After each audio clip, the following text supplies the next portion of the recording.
안녕하세요. 나를 바꾸는 운동 레인입니다. 오늘 배울 운동 동작은 팔굽혀펴기, 즉 푸시업 동작입니다. 푸시업은 누구나 다 바닥에서 내 몸을 밀어낼 때, 일어날 때 이때 중요한 움직임입니다. 그리고 상체의 대표적인 근력 운동이 되겠습니다. 반드시 남자든 여성분이시든 누구나 다 상체를 밀어내는 이 능력을 갖고 계셔야 됩니다. 그래서 코어의 능력, 그 다음에 상체의 밀기 능력, 이 부분이 상당히 중요합니다. 그래서 팔굽혀펴기를 하시면 가슴 운동, 그 다음에 삼두, 그 다음에 어깨 전면, 그 다음에 코어, 이런 운동까지 다 할 수 있기 때문에 에너지 소비가 훨씬 더 많아집니다.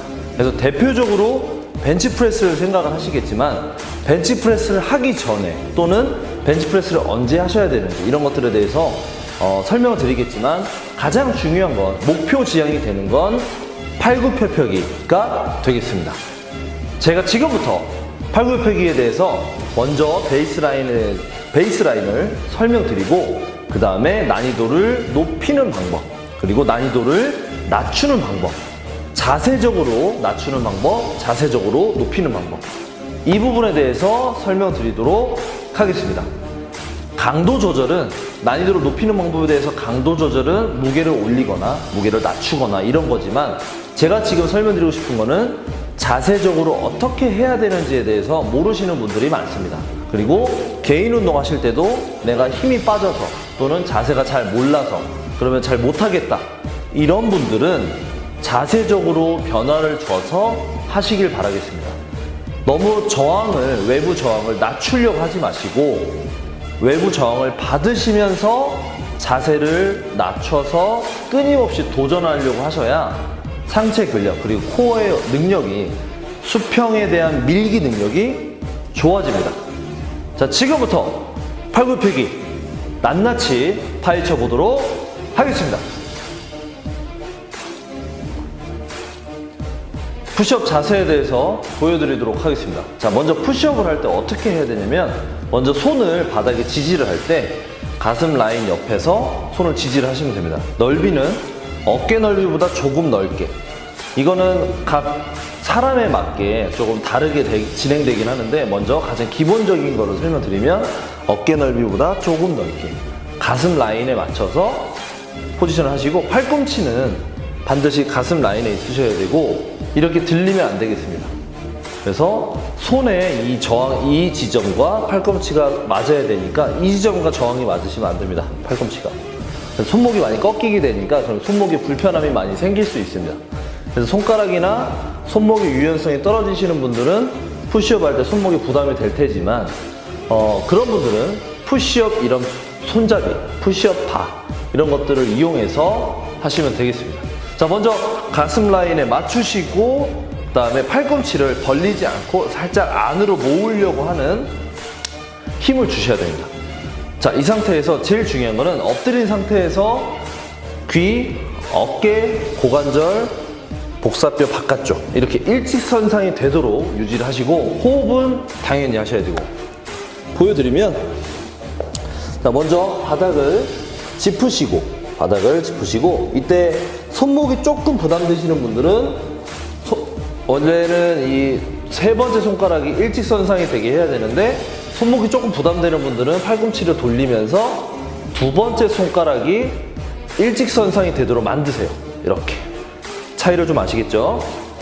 자, 그러면 저는 세 번째 손가락을 11자로 맞춰서 하겠습니다. 그래서 바닥에 먼저 엎드리시고 가슴 라인에 맞춰서 겨드랑이 어깨 넓이를 조금 넓게, 그 다음에 발목이 뻣뻣하신 분들은 이게 잘 안 되실 거예요. 발가락을 최대한 세워서 준비를 하시고 팔꿈치를 모아주세요. 그 다음에 배에 힘을 주고 그대로 이렇게 푸시. 이때 중요한 건 천천히 내려갔다가 이때 목이 내려가시면 안 되고 그 다음에 올릴 때는 배꼽이랑 같이 쭉. 그 다음에 여기서 이제 올릴 때 날개뼈가 이렇게 끝까지 안 올라오시는 분들이 있어요. 이렇게 여기서 끝나시는 분들 이렇게 이게 아니라 여기서 한 번 더 올려주셔야 돼요. 팔꿈치 벌리지 마시고 안으로. 이 상태에서 한 번 더 내 몸을 올려주셔야 됩니다. 등이 이렇게 굽지 않도록. 이렇게 하는 것보다는 가슴을 이렇게 펴서 하는 게 중요합니다. 그래서 플랭크가 당연히 되셔야겠죠? 그래서 이 상태로 잘 안 되면 여기서 플러스를 한 번 더 해주기. 그러니까 팔꿈치를 피는 게 중요한 게 아니라 팔꿈치는 살짝 구부린 어느 정도 쫙 피면 안 됩니다. 유지를 하고 몸을 이렇게 올리는 연습. 이런 식으로. 이해되시나요? 우선은 푸시업이 어렵습니다. 어렵지만 이거를 기본에 대한 목표를 두고 도전하셔야 됩니다. 끊임없이. 아시겠죠? 수평에 대한 밀기 운동을 하는 건데 코어에 상당히 중요합니다. 코어가 상당히 중요하고 많은 역할을 합니다. 그래서 당연히 플랭크랑 이런 포지션에 대해서 연습이 좀 되셔야 되고, 그 다음에 손목 이런 부분에 대한 유연성 이런 것들이 어느 정도는 준비가 되어 있어야 됩니다. 이렇게 푸시업에 대해서 베이스라인에 대해서 제가 설명을 드렸고, 가장 중요한 건 목, 옆모습을 보시면 목이 이렇게 튀어나가지 않게, 그리고 허리가 과도하게 꺾이지 않게, 너무 등이 굽지도 않게 기본 라인을 지켜주셔야 됩니다. 데드리프트도 마찬가지고 스쿼트도 마찬가지고 이 라인이 중요합니다. 어떻게 해서는 상관없습니다. 라인이 중요합니다. 그래서 그렇게 유지하시고 진행하시면 되겠습니다. 이 동작이 만약에 잘 되신다면 난이도를 높이는 방법이 있고 난이도를 줄여서 하는 방법들이 있습니다. 자, 지금은 제가 난이도를 높여서 하는 방법에 대해서 한 가지 영상을 보여드리고, 그 다음에 난이도를 낮춰서 하는 방법들에 대해서 영상들을 보여드리도록 하겠습니다. 자, 팔굽혀펴기 동작에 대해서 제가 설명드렸습니다. 자, 베이스라인에 먼저 팔굽혀펴기, 자신의 몸을 이용한 팔굽혀펴기가 있었고요. 그 다음에 팔굽혀펴기에서 난이도를 프로그레이션 했던 동작은 푸시업을 할 때 한쪽 다리를 들고 있는 상태에서 푸시업을 했습니다. 자, 그 다음에 그게 잘 되시면 난이도를 더 높일 수 있는 방법은 뭐 무게를 올리거나 아니면 다리를 어디다 올리시거나 뭐 점프를 하면서, 손으로 점프를 하면서 플라이오메트릭 푸시업을 하거나 이런 것들은 많습니다. 하지만 그거를 여러분들이 일반인 분들이 하기에는 어렵고요.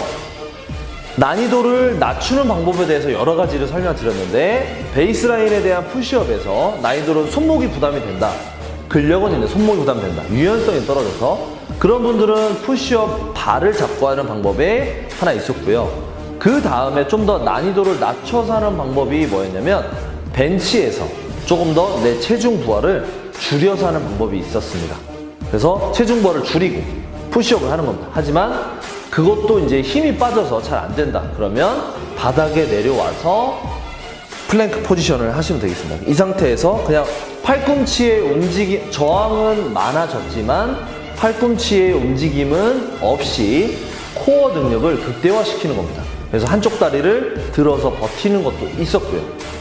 그 다음에 다시 팔굽혀펴기에 대한 이 팔꿈치의 움직임이 학습이 돼야 되기 때문에 중요한 거는 TRX를 이용한 체스트 프레스 동작이 있었고요.